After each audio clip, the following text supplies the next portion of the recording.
Baik, kita mulai ya. Bismillahirrahmanirrahim. Assalamualaikum warahmatullahi wabarakatuh. Alhamdulillahirabbil alamin. Wassalatu wassalamu ala asrofil anbiya'i wal mursalin habibana wa nabiyyana wa sayyidana Muhammadin sallallahu alaihi wasallam wa ala alihi wa ashabihi wa man tabi'ahum bi ihsanin ila yaumiddin. Wa ba'd. Terima kasih atas kehadirannya ya, hujan-hujan, kemudian sebagian juga pulang, lain juga kelasnya juga online juga. Tapi saya sebenarnya lebih senang yang ya dua-duanya sih.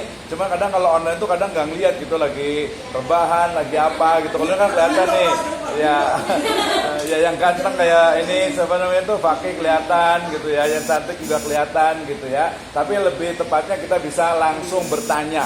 Soalnya kalau di online itu saya suka nanya, biasanya suka diem aja gitu ya. Ini pada kemana gitu ya, jadi udah tidur doang gitu ya.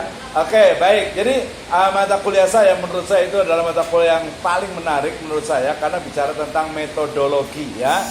Metodologi atau metode penelitian. Kenapa? Karena atau kenapa kita itu harus kuliah ya. Saya ulang lagi, kenapa kita harus kuliah? Karena dengan kuliah ya otak kita itu dilatih pertama itu untuk mengidentifikasi masalah. Nah, skripsi atau jurnal itu selalunya adalah berangkat dari masalah ya. Kalau ada tadi misalnya film gitu ya, kemudian ada masalahnya tidak. Sebenarnya sih tidak ada masalah yang negatif, tapi dalam teori masih ingat kemarin ada dua masalah. Masalah yang sifatnya itu negatif dan masalah yang sifatnya itu positif. Positifnya apa tadi misalnya One Piece misalnya, oh ternyata yang menontonnya itu banyak. Terutama anak-anak remaja kali ya, remaja menjelang dewasa gitu ya. Kemudian juga ternyata mungkin untuk keuntungannya juga cukup banyak. Dan yang paling penting bahwa di dalamnya itu ada unsur-unsur nilai-nilai yang memang kebaikan, walaupun kebaikannya sifatnya adalah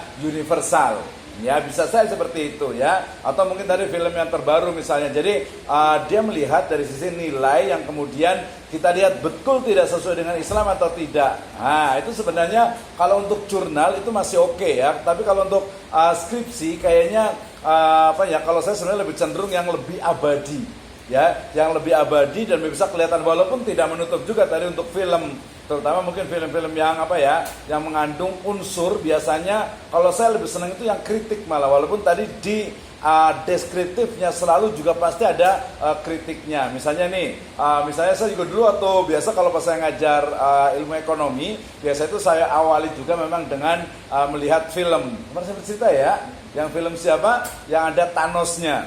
Dan ingat ya, kalau kita belum tahu